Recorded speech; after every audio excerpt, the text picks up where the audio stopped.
you each and every week. We men, women, we're going to keep bringing it to you. Well, I am truly honored to bring up Charles Crouch. He is a vet of the Navy SEALs, so I want to make sure I get that right. He also has a book, as you've seen in the intro. And we're also going to talk about a character assessment test that he has, a 31 score. From research which has been done so far, this is the only we have. There are many character assessment tests, but this is not like his. So he has a one of a kind assessment test in the world until you prove us wrong. So I'm going to bring up Charles. He's going to tell you a little bit about himself, and then we're going to go into it. You know what me and Cyd do. We're going to bounce the questions back and forth. Welcome, Charles. Welcome, Cyd and Demetria. Thanks for having me. I'm very excited to be here. That was an amazing intro video. So yeah, I'm Charles. I've gotten some time I spent in Navy SEAL teams.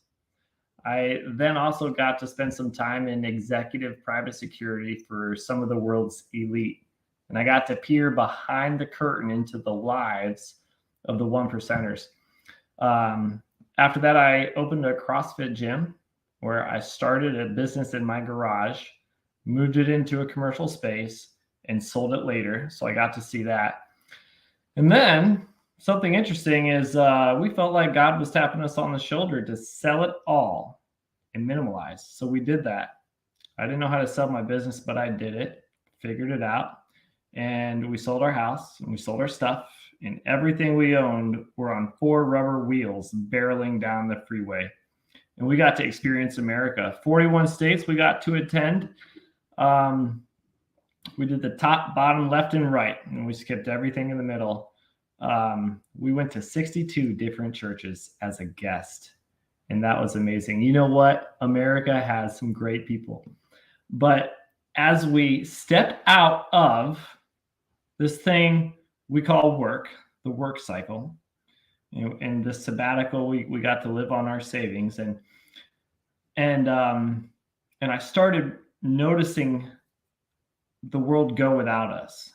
Let's call it the rat race or keeping up with the Joneses, whatever you want to call it. We got to step back and out of that, and that's a very unique thing. I would wake up in the morning, and my actions in that day weren't dictated by what my profession was telling me, my boss was telling me, I was telling my team to do, or my emails. I had nothing to do. It was an interesting perspective that helped me realize a few different things all over the nation.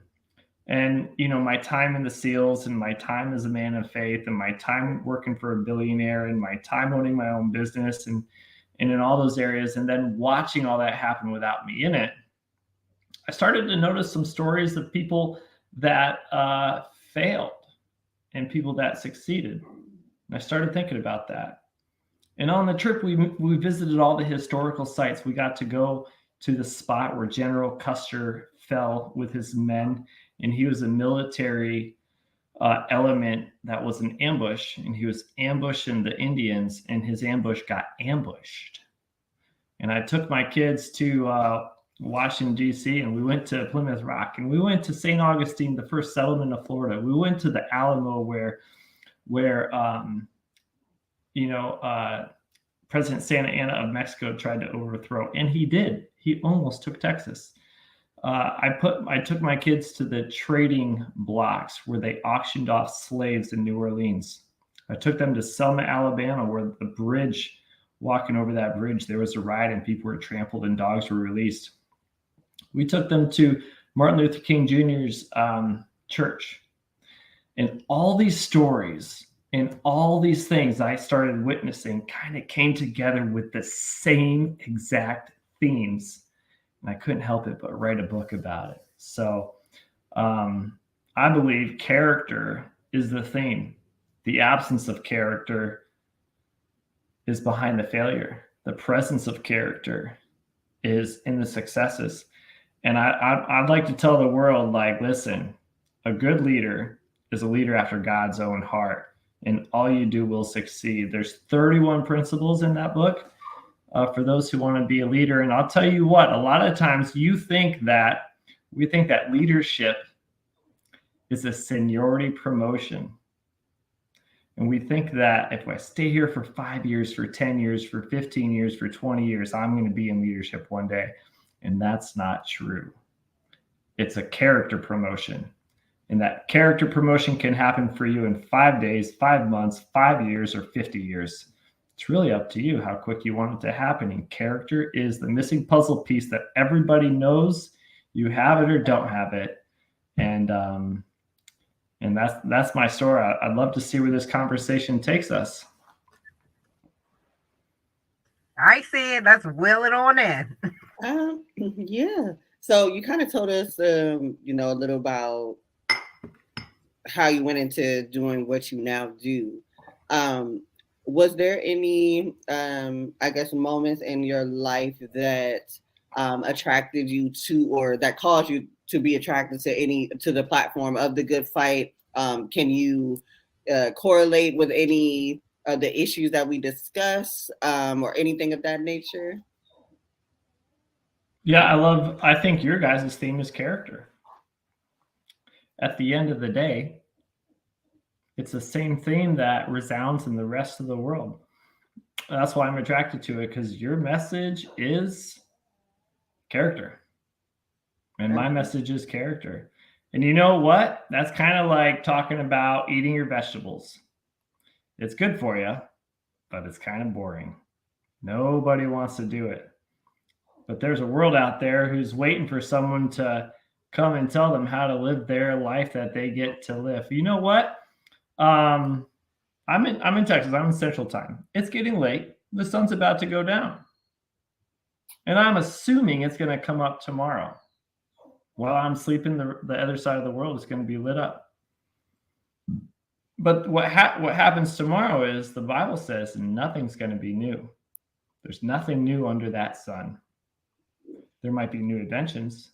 There might be new roads. There might be new houses and developments and businesses and ideas. But there's nothing else that's new, because character is the same. And you can't change that. The sun's going to come up. Character's still going to be important. Those houses, that technology, that business might be swept away in a recession and a storm and who knows what. But what stays is character, and what matters is how you treat people. It's a big deal, and it's to your benefit. A lot of times I talk about character, and people are like, "Well, I'm too busy. I don't got time for that." It's like, you're probably right. But it's your only promoter. So yeah, it's like broccoli. Absolutely. Okay. So just to set and the talk about character, can we start with some things that may have built you up to take dealing with character, because you're a vet, and also were there any childhood traumas that you went through, to be transparent to the audience, because you've completely changed your life from one way to another. So we want folks to see that as well. Thanks for asking. When it comes to personal childhood trauma, they say the only thing that will get someone through SEAL training, which is pretty arduous, is if they have been through a previous difficult situation. So if you've been through something tough, your chances are a lot better to make it through SEAL training. That's really the only common denominator they've been able to find. Other than that, the Hispanic community happens to have 64% of people graduate from SEAL training. White people happen to make it through SEAL training 21% of the time. And Black people happen to make it through SEAL training 3% of the time. But those people in those specific categories also have been through something tough. For me, I think it was having a difficult mom and kind of a volatile relationship, and living in a house with my mom. I know at 5 o'clock every day, the yelling would start. and it wouldn't stop until everyone went to bed. And that was just my childhood. I think that got me through SEAL training. Maybe. I'm like, you know what? It's cold out here. I'm running a lot, but at least I'm not. Well, then I was getting yelled at too. So maybe it wasn't a big deal to me. But my father was a pastor. He was a pastor of the Seventh-day Adventist Church. And when I was 13 years old, I guess I could point to my trauma being when he came home one day, he was a different man. It had came out in his church that the head elder in the church had been committing incest with his stepdaughter. And within a month, that church was gone. And he tried to hold it all together unsuccessfully. And as a 13-year-old kid, 14, you're kind of like absorbing the world and putting your mind together. And I decided, like, if God was real, it wasn't Jesus. And those people in there are evil. And I decided, you know what, if I'm going to believe in God, it's probably one of the other gods out there that is worshipped by the other people in the world. And I'm going to become my own God. I'm not going to seek it out. I'm going to be him. And my quickest drug, like injecting it into my vein, shooting straight to my brain, was to become a Navy SEAL. It was, for me, it was like a self-idolatry drug. So I think that trauma kind of changed the whole family. It changed my perspective of the world. It changed my perspective of Christians, and it changed my perspective of adults, and it changed a lot of just garbage got in there. So good question. I would say I would point to that moment of childhood trauma. And I went the way of the world. I said, I think everyone's entitled to a decade or two of debauchery and just silliness. And so I cannonballed into that swimming pool on the deep end. Decided to party hard. What a lie. Party hard. Absolutely. Now, going into just like a little bit of your time as a Navy SEAL, any part of the military that sees action, you are kind of open to experience trauma. Did that time, did you experience anything that kind of sticks with you, or that you struggled with? So I want to say this as respectfully as I can. Mm-hmm. Yes, I did. And we've lost 23 friends in combat. And some in Afghanistan, and now people are saying, well, is they're sacrificing in Afghanistan in vain because of what happened in 2021 under Biden? All the fighting and lives that were lost over there, is it in vain? And if you look at the pros and cons and weigh that out, the answer is yes, it was. It was all for naught. That's a tough pill to swallow. I've had buddies been hit with grenades, shot at. I've been blown up, been shot at before. I know what it's like to hit the adrenaline in the battlefield, and that adrenaline feels good. It is addictive. And I do extreme sports and stuff now because I want to experience that adrenaline again. I love skydiving. I love base jumping. My wife does not. So God sent her to save my butt. And, but you know what? The other side of that, you asked me, did I experience anything? Yes. But then you asked me, do I struggle with it? And the answer is no, I don't. Because when I was 22 and I was sitting in my living room one day on my couch, I challenged God. I had a bad day. I had a stressful circumstance, and I challenged God that if he was real, to come into my life. And if he did that, I would serve him the rest of my life. And before I got done with that prayer, he came in and he kicked out all my mess, and he brought light and love and joy and peace and kindness with it. In a second, in an instant, faster than you can say it. And I had my born again moment. I really did. And another thing that happened to me in that moment was I spoke in tongues. Since that moment, I went on a new trajectory in my life. I was convinced of God. I had experienced God. No one can really take that from me. And I started pursuing God. And when you have PTSD or traumatic childhood moments, but you also have a very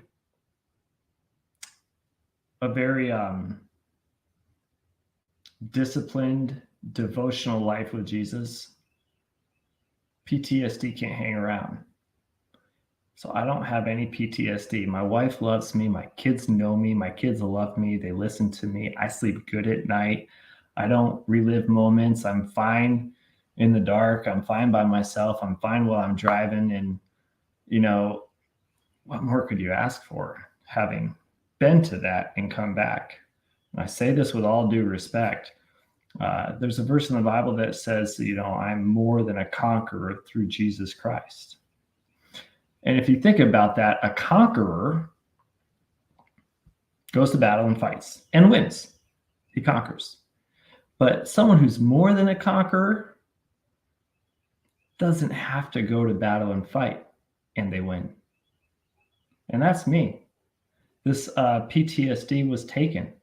I don't think PTSD is kind of like drug addiction.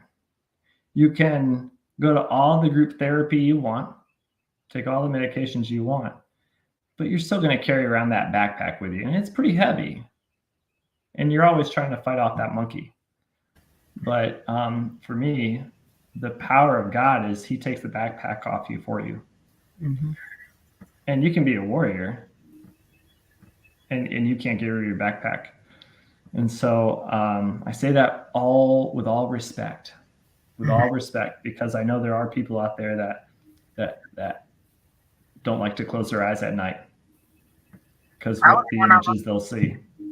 Mm-hmm. And I agree with you on the PTSD because I suffered with PTSD after my trauma. So, and I agree with you. This journey here, the Good Fight and Unfiltered Unspoken, has definitely helped.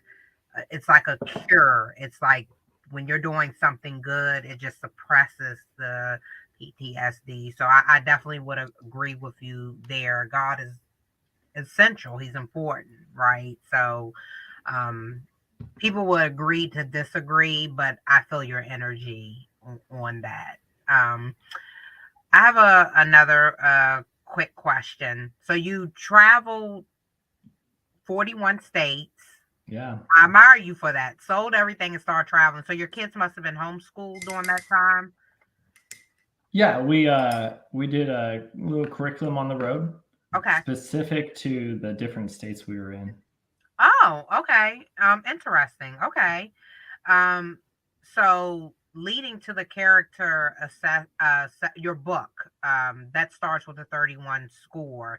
Can you tell us a little bit about your book? Because that's going to tie into the assessment and all the other wonderful things that you're doing. Yeah.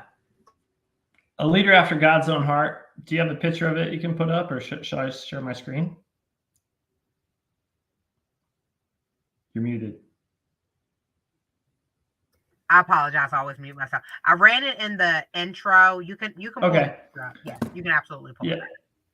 Everybody can see that.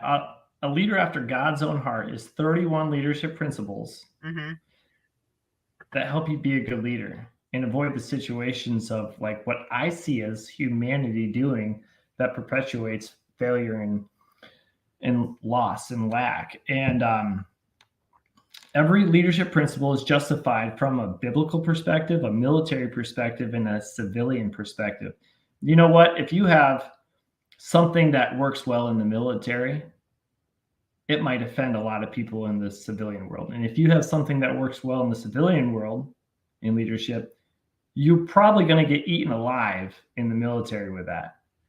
And so a good leadership principle works well in the military sector, in your faith, and in the civilian world. Because if it doesn't, it's not a good leadership principle. And if it does, it is a good leadership principle, and it's solid, and you can take it to the bank and you can practice it until you're dead and still succeed. And that's living by God's ways. So it's not one or the other. It's all of them. And I felt like I saw these 31 principles, and it wasn't more, it wasn't less. And I felt like I needed to write them down, and I had such a great time doing it. And so a leader after God's own heart, it's a promoter to leadership. If you want God to give you the promotion to steward, leading other people, this is your book. You read it, you apply it, and then you'll go. So there's an application at the end of each chapter for people to practice and integrate and learn it throughout the day. It's a 31-day challenge. So what I tell people is don't buy it unless you're going to read the whole thing. Don't even think about buying it. Just pass it up and go your way. Because this book is for you to read, integrate, learn, and change the way you think, you talk, you treat people, and it's going to make you better for it. And I love the stories. And I've gotten a few of them where people come back to me and they say, this was my golden nugget. This got me out of my place and it got me going. And that's happened a few times, and I really cherish that. But my success in writing that book is that I wrote it. I was obedient to God. I don't care how many I sell. I've already succeeded because I've already obeyed writing the book, and now God can do with it what he wants. Absolutely. Now, on your kind of, trip across country there, to all the different states, like when you visited churches, was it, certain denominations, or you did a mix of everything? And if it was a mix, what denomination of church did you enjoy? What kind of brought you the most inspiration? So, yeah, it didn't really matter which denomination to us. If you ask me, I'm all the denominations and I'm none of the denominations. Mm-hmm. I think if you and I were to sit down and talk about it long enough, we would find what we disagree about.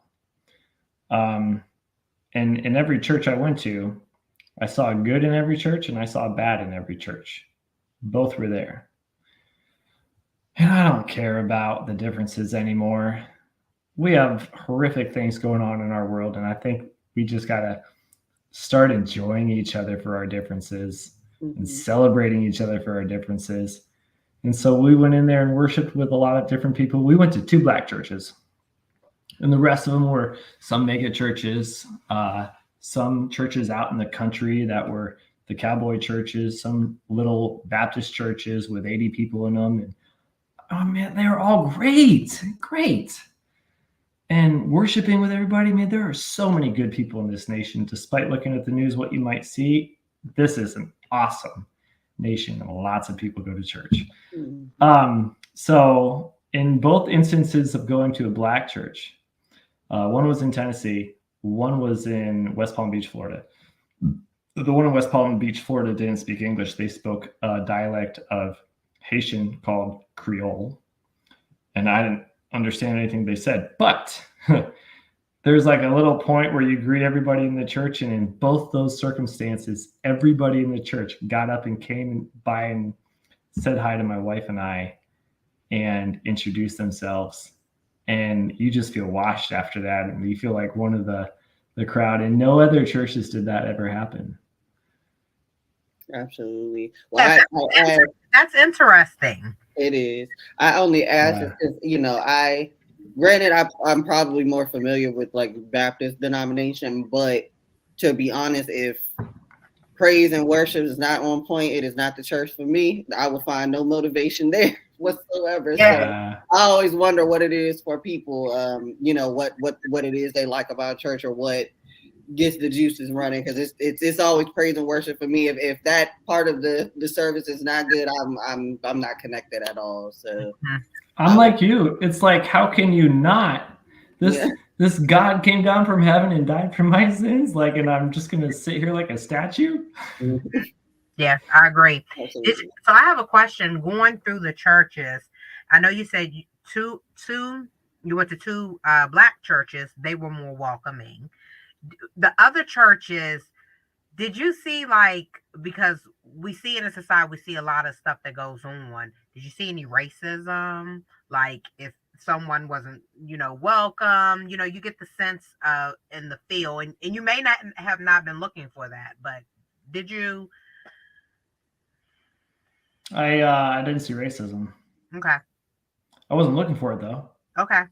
I didn't have like the eagle eye out, Mm-hmm. I was just enjoying the people there, and it was whatever the Lord wanted for us to do. But if you want to talk about it, it was a very interesting trip for me, because as we were going about the nation, I was ready to experience new churches. The first 7 churches that we went to happened to be in Washington State and Idaho and Oregon in 7 weeks. And I think a little bit of Montana. And we happened to go to those churches on the same day that specific church was delivering their building plan vision. They're going to do an addition or an expansion or a building project. And I have first 7 churches we went to, that pastor was delivering a PowerPoint presentation speaking about the congregation. And I started hearing the same sermon, the same words being spoken 7 different times from 7 different people to 7 different congregations. And it was really weird, because I started getting upset with the Lord. Like, Lord, why am I here on this day? I want to be fed. I want to be fed the word, and I want to grow. But this guy's trying to like dip into my wallet. And the same words were being spoken. He was like, hey, we're going to stand in faith. Will you stand in faith with us? And there's a flyer in the seat back in front of you. Go ahead and grab it. And you know what, everybody? Let's just put that in your hands and look at it.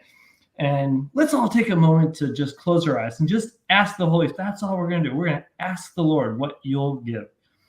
And I was like, that's kind of a coincidence. I've just heard, and I was like, Lord, what are you trying to show me here? Was it by chance that I walked in here for 7 churches in a row? I felt like God was showing me the church in America. You can look at a church and see 2 different things. If you look with your spirit eyes at the congregation, you can see, is there faith? Is there fear? And you can then turn and you can look at the pulpit, and you can look at the pulpit and look with your spirit eyes, so you can see, is there faith? Is there hunger? Or is there fear? And what I found is, when I started looking at those 2 different things of the churches, I noticed that they weren't really always the same. If the pulpit had faith and hunger, the people were locked up in fear. And if the congregation had faith and hunger, the pulpit was locked up in fear. I really very, very rarely saw those two things the same. But I loved it. I loved the people. I took the good and left the bad. You left the. That's so all you can do. Do you think the bad was manipulation, a money thing? I mean, you could see both. I know you're on a good trail, but also you like to see the good and the bad. I mean, do you think it was a sense of God was showing you how congregations take those that come to support the worship money for their own being? Yeah, it was manipulation, but like, what's behind the manipulation is fear. You're manipulating others to do what you want out of your own fear. Well, and the Bible tells you not to fear. Yeah, that's what I think. I'd agree. But I'm not one to cast no stone. That's for sure. That's for the Lord to deal with, not me. Because Romans says, if you judge others, you are kicking God off of his throne, and you're putting yourself on his throne. And not this guy, because I will go right out that door and I will get struck by lightning on a clear day, because you know what? I've probably done so much worse. So. Okay. Yeah, that's a holy way to say mind your business. I like that. Yeah. I like that a lot. That's just really what that was. But we want to know. So absolutely. Yeah, I like that aspect of it for sure.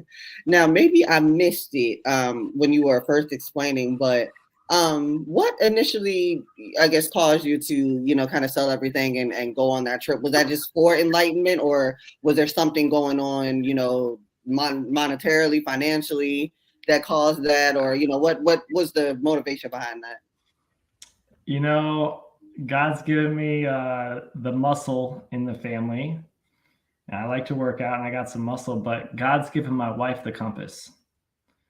And he makes the guy with all the power and all the muscle quiet himself down what he thinks and listen to her voice.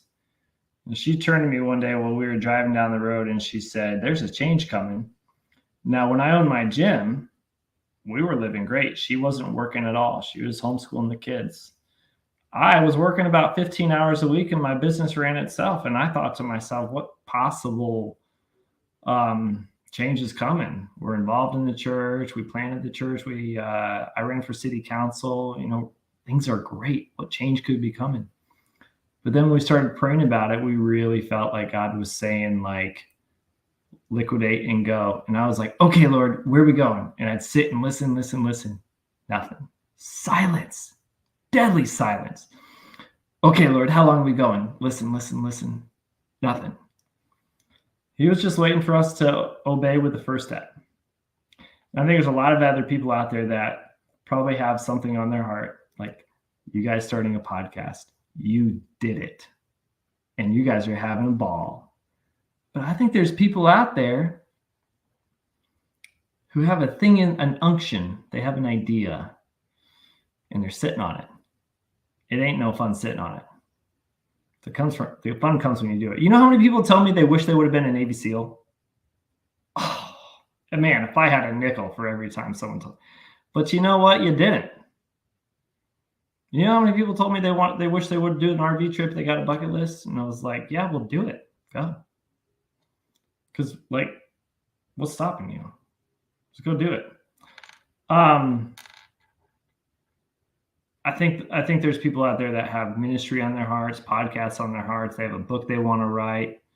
Well, then go do it. If I said I was going to go and walk out that door, the first thing I would do was take one step towards that door. Because unless I take that first step, I ain't going to be walking through no door, right? And it's the same thing, I think, in life. Just put up the sail and God will blow the wind into the sail. That's the story of God. Mm-hmm. So your wife was the one that pretty much initiated the move. Yeah. Okay. And she's a daddy's girl. We left our family. We left her home state. We left our safety network. We had no plan. So yeah, you know, we were self-financed. We had a golden nest egg and decided to go. And the Lord didn't tell us for how long, and the Lord did not tell us where. He did not tell us anything. We just went in faith and we were present, enjoyed the day, and saw what we did.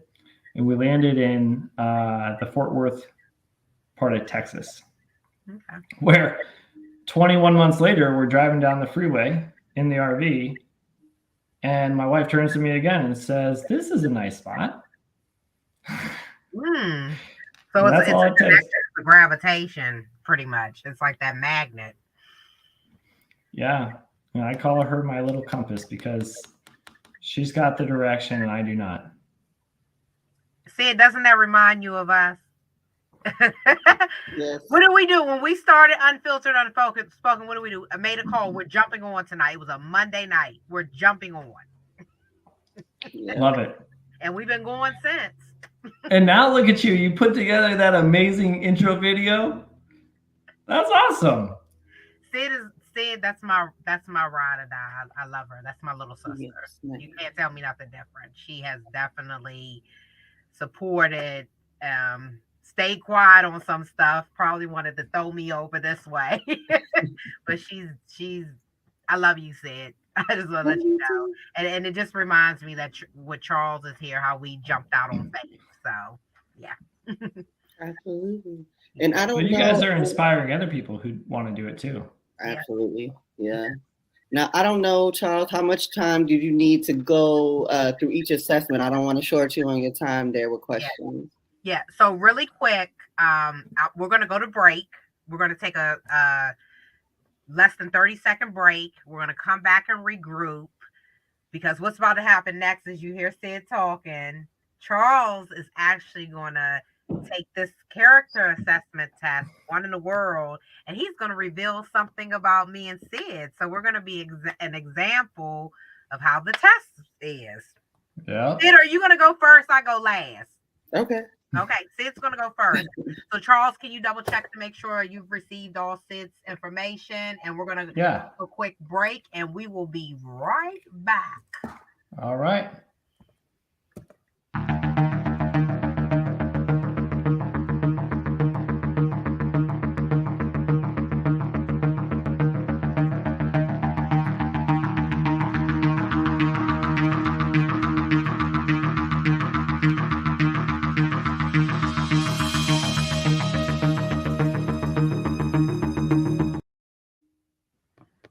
Okay, we told you it was gonna be quick. So we starting with Sid. I had to put you first, Sid. You know what she about to get into? We're gonna bring you in the middle, Charles. All right. I'm gonna Ready, pull it Sid? up right now. Charles is gonna show us our flaws, what we need to improve. Well, let's talk about this character assessment first. Yeah, can you tell folks what the character assessment is and what you're about to reveal for me, Sid and I? Yep. Let me pull it up. My computer's being a little slow because she just got hers done. So let me pull it up. And that's Sid's determination. Look at it. Sid was not playing. She was like, "You better get my test done." I was like, Monica, if you can't do it in the next 10 minutes, it don't matter. It don't matter. Don't be calling mommy out on here. You done told me. Well, look, she see how important it was now. And then while Charles is pulling everything up, what Sid and I had to do was, Charles, let me know when to bring the other screen up when you're ready, when you pull it up. Charles sent Sid and I a link. We had to take an assessment test. So we're trial, so we didn't have to pay, but the assessment test is $20 for the test, and it gives your character score. So you share it with three references. You take the test, and then you send it to three references. They actually take the same test, and they rate you. And we're going to be scored on it. And then Charles can tell you a little bit more. I'm just telling you what Sid and I had to do. So this is going to be pretty cool. So you get to see how the assessment test is done on Sid and I. Yeah. Let me know when you're ready to bring the other screen up, Charles. All right, go ahead. Okay, let's do it. All right, you guys see the 31score.com? Mm-hmm. So my wife and I took one day and fasted together last October. We fasted social media and we fasted food. And the next morning I woke up and I felt like, I got this idea about character. It really goes well with me. And I started praying about that. And I felt like God gave me this idea of a character assessment. So I looked it up on the internet and I did not find a character assessment. I found a leadership assessment, a professional assessment. I found a skills assessment. I found a personality assessment. But when it comes to character, like the most important thing, no character assessments. Prove me wrong. So if this is good for companies, this is good for people, and we're about to go through yours, but look at this. Workplace culture begins with character. A lot of people always say this: hire the person, train the skill, right? And I think we can all agree that nowadays college degrees aren't as important as the person, because what is it, like 94% of people who have a college degree aren't using what that degree is actually for. So it's really, people are hiring the person now. High character instantly creates a happier workplace. It instantly reduces legal risks, and it instantly improves your public image. The assessment that you guys just took, bravo. You guys did it. You got it done, is on these 31 different character attributes. That's just what I felt like the Lord was giving me, these 31 attributes. Patience, encouraging, humility, decency. Are your words decent? Impartial. Are you biased? Transparent, respectful. Okay, so. And I like how you have the definitions under each one. You just scroll over and the definition comes underneath. Yeah, And those definitions are carefully selected, potent words. Every word in those definitions is there for a reason, and so this is creating a conversation of character. You know what? When I went around the nation and I went to where Martin Luther King Jr. gave his speech, that was about character. He said, I look to a day when my kids will not be judged by the color of their skin, but by the content of their character.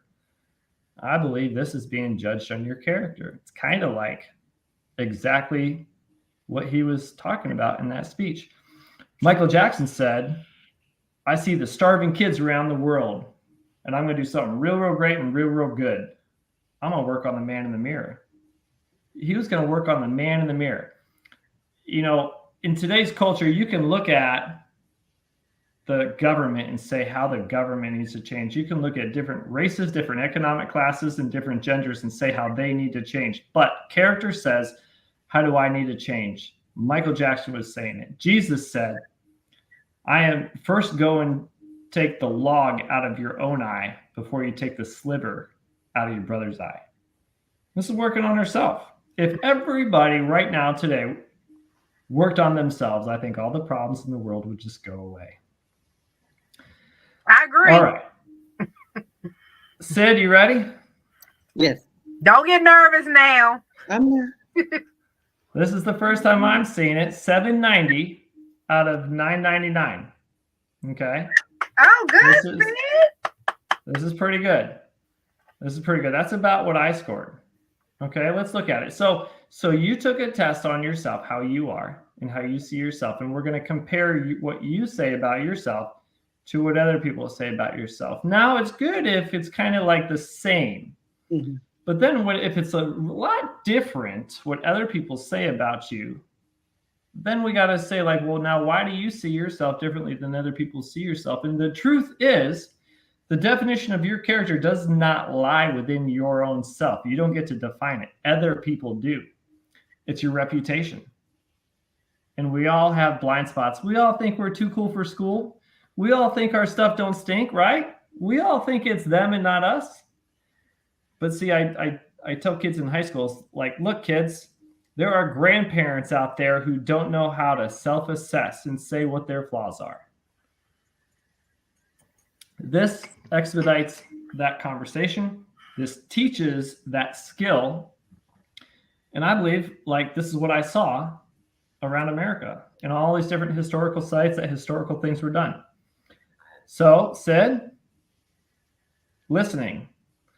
Other people think you're a better listener than you actually are. Good job. I know, Cyd. You gotta pump yourself up a little bit. Look, others think more of you. Chivalry, that's a good suit. You are honoring other people's presence. You don't think you're clean, but other people do. This isn't a big deal unless it's like 50% off, right? This isn't that big. That's 33% off. It's pretty close. Being content. What that word is there is talks about, does this person talk about themselves, what they want, what they don't have, what they're going to buy, what they want to buy, or are they pretty satisfied with themselves? You call yourself content, but other people disagree a little bit. They think that you might talk about your stuff more than you think you do. So that's just an interesting thing, right? Mm-hmm. Not bad, not good, just something to think about. And you're dependable, and you gave yourself a lower rating because you are that's dependable. Good. You're unbiased, which means you're really good at not seeing the lines in society. You treat everyone pretty much the same. That's awesome. That's rare nowadays. Good job. Thanks. So that's pretty good. Other people say you're pretty focused, but you would call yourself kind of distracted. Yeah, very much so. These are pretty good. These are pretty good job. This is good. Impartial. That's very, very easy to see only your side of the story. I think this is going to be good for kids. To be able to see other people's perspective is difficult. That's being impartial, seeing the truth behind what other people are saying. Yeah, you have good manners. She does. You have good patience. You're organized. You're probably more organized than you thought. No, skip her kind. Go back to kind. You skip right. Well, yours is coming up next. Okay, so Oh, you just scared me. Look. trusting. Okay, so I would like, let's talk about this character trait in 31score.com. Trust, the ability to trust other people is good character. If you're always going around saying, this person's, I lock my doors, this person's going to get me, this person's going to steal from me, watch out for this person, it's a unhealthy way to conduct your life. And so you don't think you trust other people as much as other people would say you actually do. Mm-hmm. But from the childhood that you guys have in your program that you talk about, what do you think about this character trait?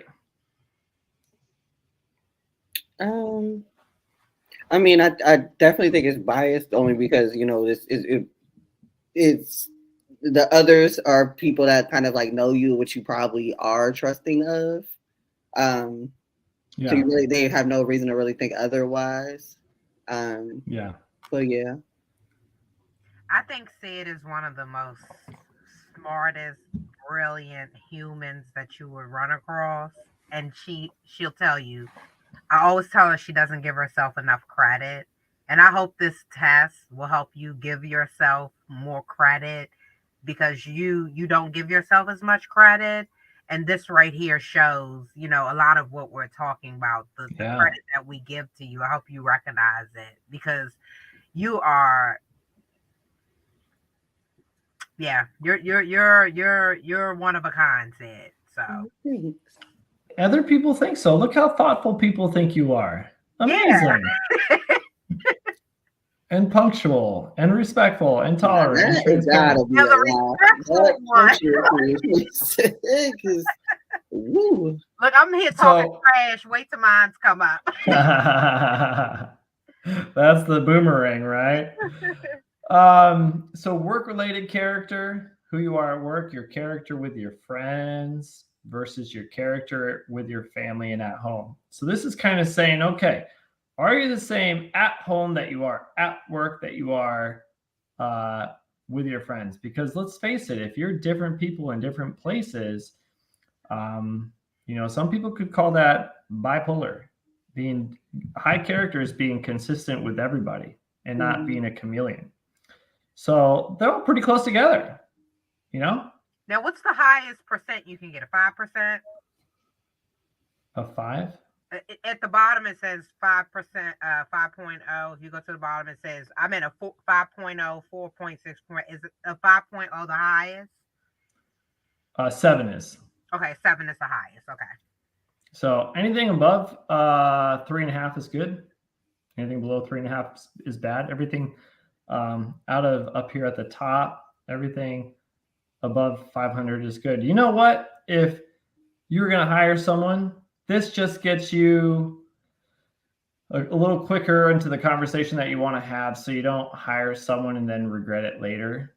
This is a great thing. This is a great thing for kids to talk about because you know what? If you tell a kid like, hey, you should be decent and talk about good things, they're like, oh yeah, good speech, dude. And then they go about their day. But if their friends tell them, hey, you're not very decent, they start to have a little awareness. And this is a great conversation starter because you know what?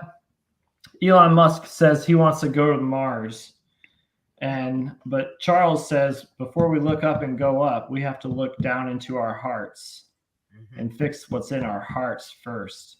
We're not ready to go to Mars. If we get in a spaceship and go up there, we're just going to fight and kill each other while we're up there and not be able to handle it. I think we got to work on character. It's got to be a conversation amongst humanity. Demetria, are you ready? Yeah. Oh, how the tables turn. Oh, we were close. Hey, you did better than me. We was close. We're still over 500. All right. So let's look at this. This is good. This is a little higher what you gave yourself than what other people think.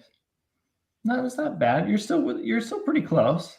Chivalry, cleanliness, being content. You don't think you're content, do you? But other people do. You are an encourager. You're very encouraging, and people do feel it.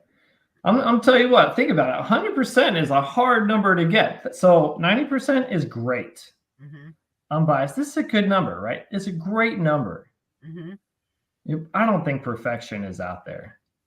You're a generous girl. You love to give. You're happy. You carry happiness around with you. Mm-hmm. Focused. It's hard to stay focused. Maybe some people think that you get distracted in your mind a little bit. Oh, I'm all over the place. So. Honesty, being honest, in all circumstances, that's looks like it's a little bit different. Uh-huh. You're humble. You're putting people above yourself. That's amazing. Mm-hmm. That's a good number. Look at your joy. Impartial, you and Cyd are kind of the same. You're able to look past people's differences and treat everybody the same. That's gold. Just gold. So, if you look past this, you just look and see like, okay, where is it really different? You might see yourself as being more patient than other people see you. Mm-hmm. Patience is a virtue. Respectfulness. I'll tell you what, I struggle with this. This is good. This is close, but I struggle with this. I put myself 90% respectful, and people put me like below 50 here. And that really surprised me because I feel like I'm a very respectful person. And I was shocked. So I got to actually be intentional with people and not say jokes that might hurt their feelings, and it doesn't hurt mine. So you say you're able to talk about your flaws, and other people don't. So that's interesting. I bet you didn't see that coming. No, because I'm very transparent. Yeah, I know I definitely worded you out for that, to be honest. Because I'm like, that's the point of the whole platform. Yeah, I'm very. Right. I don't know where that. I think they may have just been clicking stuff because I wrote them. Maybe. All right. You're pretty much close in who you are at work versus at home versus with your friends. Yeah. That's pretty close. Well, I got some work to do. I already know it, so. What do you girls think about that?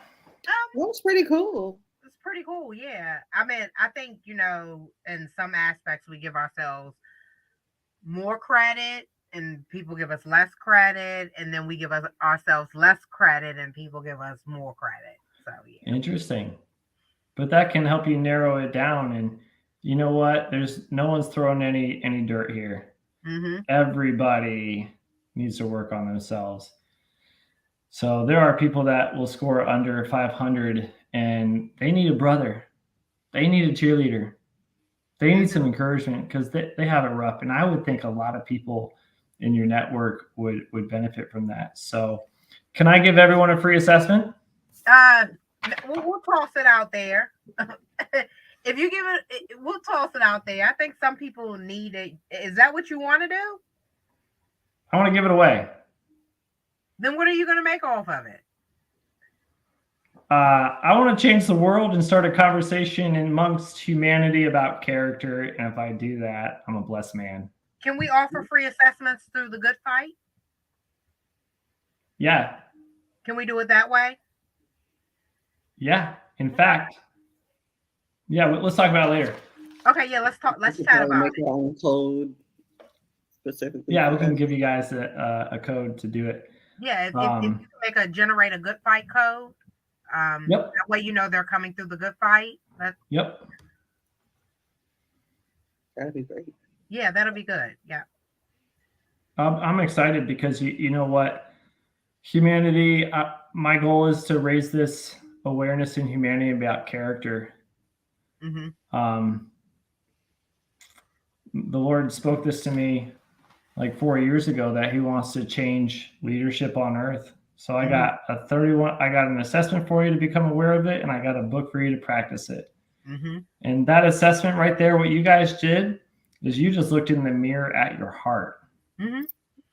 Not your face, it's your heart. Yeah, I think that was a good, honestly, I've taken assessment tests at work, and to be honest with you, I think that was a really good assessment test because we really don't know how people feel or how we do things, because for me, I know that I act off of how I'm moving with the good fight or unfiltered, unspoken. And sometimes I may not think of like what someone's thinking, because I'm thinking, and maybe it's fair, maybe it's unfair, but I think when we're on business ventures and we're doing business, we're thinking about how our business is going to run and how we feel internally, how the business will run, because we've been through things. And Yeah. sometimes individuals or humans that we're interacting with, they may not understand why. And I think the rating can change from that, because if you haven't been through what I've been through, you may not understand entirely why I'm doing things the way that I'm doing them, if I could explain that way. Yeah. And if you ask someone why you do that, they have a really good reason. Exactly. Once you hear them out, they'll tell you. Yeah. Mhm. Because I can be honest. I'll push back on certain things, with my friends too. I'll push back, and then I'll try to explain. Sometimes you don't understand. This is like personally what I went through. So some things we may disconnect with, right? So Yeah. Well, I'm gonna applaud you guys. You guys just ripped open your hearts and your souls and your spirits and bled out all over the heart. You let me show your results to the world. There's people in Kazakhstan who just saw your like characters. So I mean, I know they're over there listening to the Right. unfiltered Listening somewhere. unspoken. Uh-huh. what do you think, Sid? Oh, I like it. Have you? I do want to ask. Has there been any any like testimonials from anybody that has used it? That it helped them achieve anything or land a job or land something. Like, have you seen your assessment in motion be successful? You know what? I've really gotten the opposite. You guys have had the first positive feedback, really. A lot Really? of people, they can't find 3 friends to fill it out. And it's like, well, why can't you find 3 friends? Right. That's a problem right there. Like Let's start there. Yeah. Let's start there. you can get your older child to fill it out. I mean, it A says lot of family. people, sure. A lot of people say, why do I want to get kicked in the stomach? Why do I want to be shown my flaws? That just makes me feel worse than I already feel, is the feedback. And a lot of people, like employers who want to use this for their new hires, the people don't want to fill it out for already existing employees. And I think a lot of people don't want to show their cards. They want to keep going on their life behind a fake facade and not show their poker hand and their true deck. Mm-hmm. And so I believe that what I've stumbled upon is the same thing like we have around the Thanksgiving table. They say, don't talk about religion and politics. And I think character kind of goes in the same way, where people don't want to talk about character. People want to like take their paycheck, go home. Mm-hmm. You know, to give me my money, I'll go home. You go home. We all go home. And character's a deep spot. And the Bible says the purpose of a man is deep waters. Mm-hmm. This is deep waters. I would like to test it. I would like to test. I would like to test this. I would like to see if we can get a couple folks to take the test, and maybe you can come back on, Charles, and we can release their scores. So. Oh, I love that. I think that this right here is the same purpose of what the work that Cyd and I are doing on Unfiltered Unspoken. And what we're doing is we're trying to get folks to realize that they are going through traumas by sharing life experiences, because a lot of folks are in denial. They don't want to admit that they've been molested. They don't want to admit that they went through childhood abuse. They don't want to admit that, if it's a male, the ego, the macho. They don't want to admit that a woman is abusing them. So, I think is we serve the same mission. Is folks are in denial about their lives, and we're trying to bring, like, if you face your traumas and your flaws, this is the journey to start the healing process, right? So what you have done is you've just identified things that Cyd and I need to potentially work on, and we have to do that leg work because you have just given us our results, and this is how other people perceive us. So we're just looking at ourselves in the mirror and what we do right, but we're not looking in the mirror of how other people think about us, right? So this has just given us you know we need to strengthen this. We need to work on this. And I think Cyd, it'll be good. Maybe we come back on 6 months to a year to see if our score changes, that some of the things that were identified here that maybe we need to start working on to better ourselves even more, because we're already working on our flaws, right? Mm-hmm. But this could be a 6-month challenge or goal for us to try to improve some things about ourselves, right? I think it would be interesting to see the change, if it stays the same, if it goes down, if people perceive us differently, what will be the outcome 6 months to a year from now? That would be interesting. Absolutely. Because, if you want to change your score, you don't really have a say in that. You're changing other people's perception of you. Mm-hmm. You don't get to define your character. Other people do. Yeah, I agree. So CEOs, managers, supervisors, where you think you're better than people, this is how people are looking at you. And I would put odds to give this to as many leadership. Yeah. I can guarantee their scores are low. Well, let's talk about that.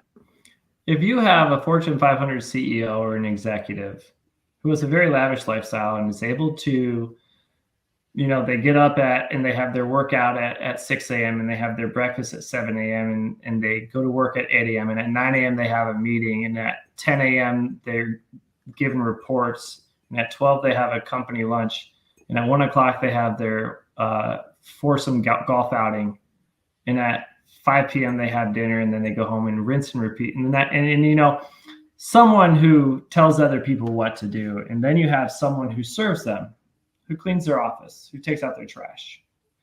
When you look at the economic society rat race levels of a person, that executive's up here and the service person is way down here.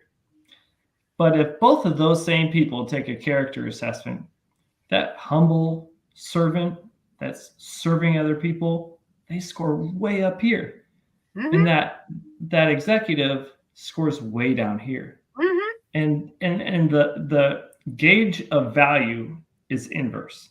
Mm-hmm. And I believe that's the gauge that the Lord looks at. Mm-hmm. And when you die, you ain't taking that business with you that you built. Yeah. It's staying here. Yeah. The only thing you get to take with you is your reputation and your character, and you're going to stand before the Lord, and the books are going to be opened, and then you're going to be judged. Yeah. And I think if you look at it, and we're at time, but I think if you look at it, and from personal experience, sometimes, maybe not the CEO, but the folks that are under the CEO that are in leadership, I mean, they treat folks the worst. It's like you're beneath them. But like I tell people, the maid or the babysitter or the teacher's aide or the teacher, those are the folks that you need the most. Those are the folks that you should respect the most, because those are the folks that can take you to different levels differently. And once you start treating them bad and you lose them, have you ever seen a person up here and someone quits on them? They can't even function without help, but you treat help badly, right? It's folks that we need the most, that we should respect the most, that I think higher up folks with titles. A title doesn't mean shit. It doesn't make anyone anything. It's just a title. At the end of the day, you're human, and it's respect, and people are going to judge you based off of respect. So I think that's what your character, a lot of what your character test shows, your assessment test shows. Folks need to respect people a lot more.